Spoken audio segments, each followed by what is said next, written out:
Welcome back, troglodytes, to the Trogly's Guitar Show. You guys liked that hacked up Les Paul special, so when I saw this thing listed, I thought we might want to bring this one in for review as well. Alright, so what we have here is a mid-70s SG case.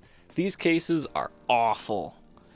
And I say that because there's not a lot to them. I mean, they're still a hard shell case, but once you get into the interior of this thing, they're very flimsy. There's hardly any padding at all. However, let's look at this beautiful guitar. Yeah, everything looks good. Wait a minute. Somebody just hacked the right horn off of this SG for no real apparent reason. So this is our new little guinea pig. I don't think anybody has any hidden sentimental value in this guitar, so hopefully we'll be able to do something with this thing.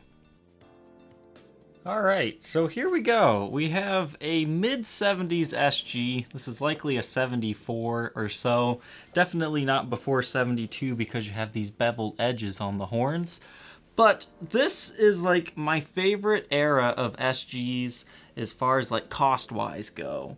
You can pick these guitars up for around $1,500 and they're just fantastic players for SGs. They're not as expensive as the 60s version. Now, are the 60s SGs better? I don't know. I've never actually personally had one in my hands, but I think these are just fantastic guitars for the money. This one has met some crazy guy that was just like, hey, you know what's a great idea? We just chop this horn off this SG. That sounds fantastic. If they wanted better upper fret access on this guitar, they only got one extra fret from this mod. And by doing that, that kind of unbalanced the guitar because you see evidence of so many different locations of a strap pin hole. Here's our first one right here in the body that's just been left bare. You have one added right here, then you have your normal one down there, normal one at the heel, and you have this weird fish hook thing here, and then there's another one under there. So clearly somebody was trying to balance this guitar. Now this guitar kind of scares me. SGs have notoriously weak heels, but now that this one's even missing more wood along there, I'm scared one day this may crack, but for the most part, it seems pretty solid right now. I was surprised. Now today's video, we're just looking over the condition as it is as I got it. The next video for this one will be similar to that Les Paul special. I'll clean it up, string it up, we'll see if it can make any sounds, and then I'm going to try to graft a horn back on this thing. I have zero woodworking skills, so that's kind of what makes it fun. It'll probably look very bad, but then I'll probably try to find a professional to help me make this look better. So first impressions here, we have some fairly new strings that haven't been cut. I always think this makes classy guitars look trashy. I hate that, so I will definitely be trimming those off. But your Gibson Headstock logo, it hasn't aged too much. This thing's looking good, but something's gone on here. We have, it looks like 2, 4, 6 holes. 2 of them are from the original SG truss rod cover. I'm not sure what somebody would put right there. I don't think it's a locking nut because that would be a little higher up. So leave your ideas down in the comment section. Looks like we have a replaced nut. Now the frets on this thing are absolutely disgusting. You can see they're this green color, so we will definitely need to get those polished up and looking a lot better. I know right now when you try to, bend on the note, you can just feel the grime on this thing. So I like my aged looking guitars, but I like the frets to be clean, the area that I'm handling the most. So we'll go ahead and clean this for the next video, but this is the ebony fretboard version of this guitar.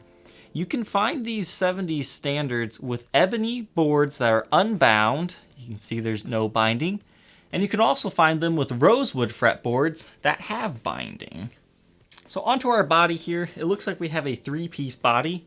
One starts right here, then you got this big piece, and then that one kind of starts right here. Now, this one looks like it has those goof hider rings. I'm not sure if those are added or not. We'll have to find out tomorrow. But I believe these are the original tarback pickups. You can kind of see into the cavity there, and I looked in there with a flashlight, and I saw the tarback, so I think we're good there. We have a harmonica bridge, and a replaced TP6 tailpiece. We're missing this top fine tuner. But the finish on this thing is interesting. This was definitely an all cherry color that's kind of faded, and you're kind of in that in-between color on a lot of areas on this guitar.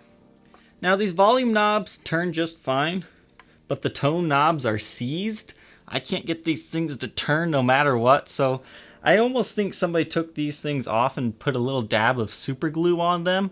So that kind of makes it so the pots can't turn anymore. It'll also make it really difficult to get these knobs off.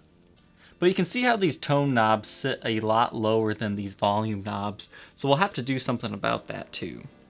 Now this pickguard has actually been shifted down. You can see where the original cut-in area is. So this should be shifted up there, but when they chop this horn off, they move the pickguard down for some reason. I almost think it would look better if you just pretend a horn is there and move it up. But overall, besides some scratches, nicks, dings, and whatnot, I think the front is fairly serviceable.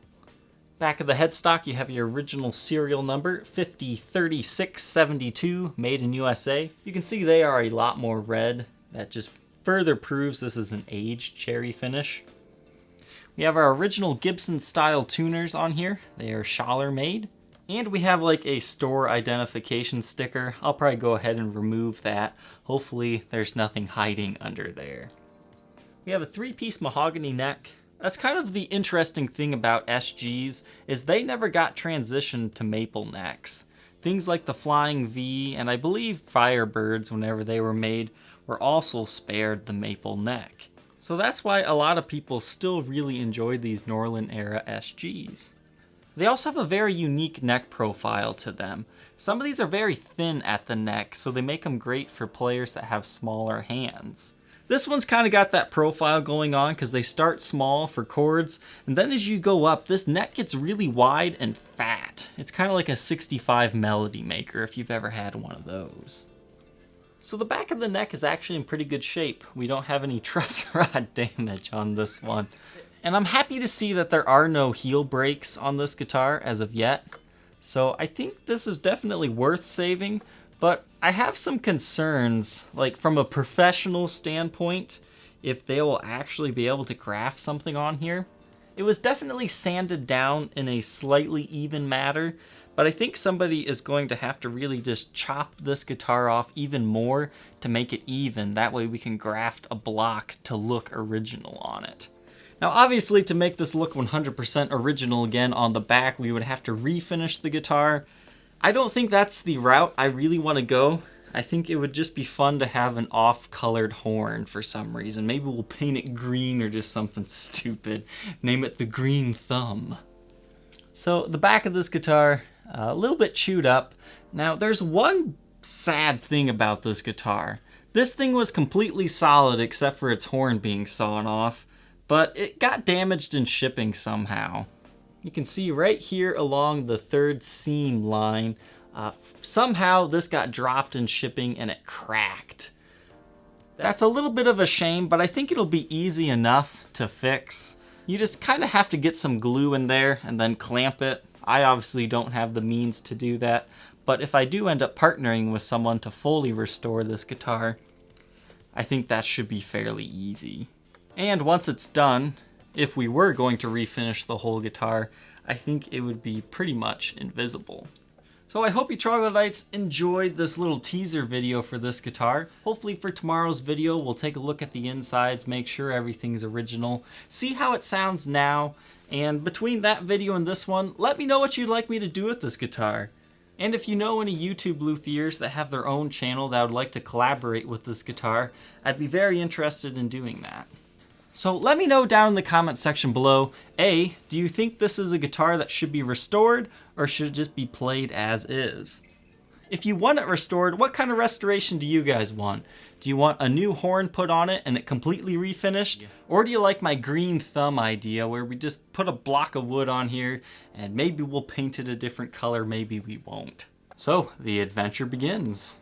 Hopefully we can turn this back into this.